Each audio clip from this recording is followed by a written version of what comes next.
কখন কখন ক্রয় ক্রেডিট হবে? এক নম্বরে যদি বলা হয় পণ্য উত্তোলন 2000 টাকা সাপোজ, ঠিক আছে, পণ্য উত্তোলন। এরপরে হচ্ছে পণ্য বিতরণ 2000। এখানে যদি বলা হয় আগুনে বিনষ্ট পণ্য পণ্য উত্তোলন, পণ্য বিতরণ, পণ্য উত্তোলন, ঠিক আছে। এখানে খেয়াল করো, এটা হচ্ছে ইম্পর্টেন্ট। তাহলে এখানে দেখো, এখানে বলছিলাম পণ্য উত্তোলন করলো 2000 টাকা, পণ্য বিতরণ 2000 টাকা, আগুনে বিনষ্ট পণ্য 10,000। এই সবগুলোর ক্ষেত্রে ক্রয় ক্রেডিট, তাহলে পণ্য উত্তোলন করলে যাবে নাকি উত্তোলন হিসাব ডেবিট, ক্রয় হিসাব ক্রেডিট। উত্তোলন হিসাব ডেবিট, ক্রয় হিসাব, কারণ এগুলো ক্রয় থেকে চলে যাচ্ছে। মালিক যখন পণ্য ক্রয় করে স্টক থেকে কমে যায়, তো সেজন্য ক্রয় ক্রেডিট হবে, ঠিক আছে। এখানে আমরা লিখলাম। এরপর আসো পণ্য বিতরণ করলে সেটা বিজ্ঞাপন না। পণ্য বিতরণ কখন করে? যখন প্রচারের উদ্দেশ্য হয়, ঠিক আছে, প্রচারের উদ্দেশ্যে পণ্য বিতরণ, কথাটা লেখা থাকবে। তো মালিক যখন ধরো এখন সার্ফ এক্সেলের সাথে একটা মাল্টিপ্লিট, এটা এক প্রকারের বিজ্ঞাপন না। তাহলে পণ্য বিতরণ করলে যাবে তা কি হবে? বিজ্ঞাপন হিসাব ডেবিট, ঠিক আছে, ক্রয় হিসাব। এখানে কিন্তু নগদান হিসাব লিখবে না, এগুলো কি হিসাব? ক্রয় হিসাব ক্রেডিট, টাকাটা লিখে ফেলবা, ঠিক আছে, ডেবিট আর ক্রেডিট লিখে টাকাটা লিখে ফেলবা। এরপর আগুনে বিনষ্ট পণ্য যাবে তা কি হবে? বিবিধ ক্ষতি হিসাব। আগুনে বিনষ্ট পণ্য হলে বিবিধ ক্ষতি হিসাব ডেবিট, ক্রয় হিসাব ক্রেডিট। বিবিধ ক্ষতি হিসাব ডেবিট, ক্রয় হিসাব ক্রেডিট, ঠিক আছে। ভালো করে খেয়াল করো এখানে। তাহলে ক্রয় ডেবিট কখন হবে? যখন আমাদের ক্রয় করলে পণ্যটা নগদে, চেকে, ধারে ক্রয় করা যায়, তাহলে নগদে ক্রয় করলে ডেবিট, চেকে ক্রয় করলে ক্রয় ডেবিট, ধারে ক্রয় করলে ক্রয়। এখন ক্রয় ক্রেডিট কখন হবে? পণ্য উত্তোলন, পণ্য বিতরণ, আগুনে বিনষ্ট পণ্য।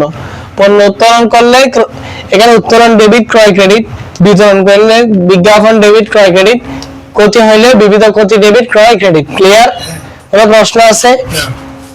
এরপর আসো আমরা আর দুইটা জাবেদা দিয়ে দেখো এখানে। তাহলে একটা নগদের ক্রয় বিক্রয় শিখলাম, আর একটা জাবেদা দেখো যে কোনো ধরনের আয় এবং যে কোনো ধরনের ব্যয়। যেমন যে কোনো ধরনের ব্যয় হলে, যে কোনো ধরনের ব্যয়, যেমন কি কি সেগুলা?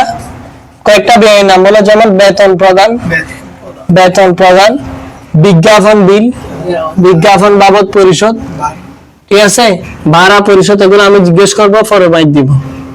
বিজ্ঞাপন, ভাড়া বাবদ, ভাড়া পরিশোধ, ঠিক আছে, কমিশন বা বাট্টা প্রদান, ঠিক আছে, ভাড়া পরিশোধ, কমিশন বা বাট্টা প্রদান। শিক্ষানবিশ ভাতা প্রদান, শিক্ষানবিশ ভাতা বা শিক্ষানবিশ সালামি না, শিক্ষানবিশ ভাতা, প্রশিক্ষণ ভাতা, ঠিক আছে। এরপর আরো কয়েকটা ব্যয় আছে, যেমন মজুরি প্রদান, মেরামত খরচ। এগুলোর জন্য জাবেদা হচ্ছে সংশ্লিষ্ট ব্যয় হিসাব ডেবিট, সংশ্লিষ্ট ব্যয় হিসাব। মানে দেখো এই ভালো করে খেয়াল করো, সংশ্লিষ্ট ব্যয় হিসাব ডেবিট, নগদান হিসাব বা ব্যাংক হিসাব ক্রেডিট। এখন আসি স্যার, নগদান বা ব্যাংক হিসাব ডেবিট, সরি ক্রেডিট। হ্যাঁ, এখন আসো, এখন আমরা কি সংশ্লিষ্ট লিখে দিব? না, যেখানে সংশ্লিষ্ট লিখছি সেখানে স্ব ব্যয় হিসাব, ব্যয় হিসাব, মানে যে ব্যয়ের নামটা বলবে। যেমন শুধুমাত্র বলছে বেতন প্রদান 2000 টাকা, তার মানে বেতন হিসাব ডেবিট, নগদান হিসাব ক্রেডিট। একটা জাবেদা দিয়ে হয়ে যাবে, ঠিক আছে। এখন যদি বেতনটা চেকে করে, তখন বেতন ডেবিট, ব্যাংক ক্রেডিট। নগদান ব্যাংক কখন আসবে? চেক থাকলে ব্যাংক আসবে, ঠিক আছে। অলওয়েজ এটা ক্যাশে করে, তবে যদি কখনো চেক থাকে সেটা ব্যাংক। সংশ্লিষ্ট ব্যয় লিখে দিলে জাবেদা হয়ে যাবে, এটা জাবেদা না, এটা একটা টেকনিক। তাহলে এখানে বেতন প্রদান করলে বেতন হিসাব ডেবিট, নগদান হিসাব ক্রেডিট। বিজ্ঞাপন বাবদ পরিশোধ, বিজ্ঞাপন হিসাব ডেবিট, নগদান হিসাব ক্রেডিট। ভাড়া বাবদ পরিশোধ, ভাড়া ডেবিট, নগদান ক্রেডিট। কমিশন প্রদান, কমিশন ডেবিট, নগদান ক্রেডিট। বাট্টা প্রদান, বাট্টা ডেবিট, নগদান ক্রেডিট। শিক্ষানবিশ ভাতা প্রদান, শিক্ষানবিশ ভাতা ডেবিট, নগদান হিসাব। বড় বলা হলো যে চেকে ভাড়া পরিশোধ, তখন ভাড়া হিসাব ডেবিট, ব্যাংক হিসাব ক্রেডিট। ক্লিয়ার? কোনো প্রশ্ন আছে? এরপর যদি যে কোনো ধরনের আয় হয়, যে কোনো ধরনের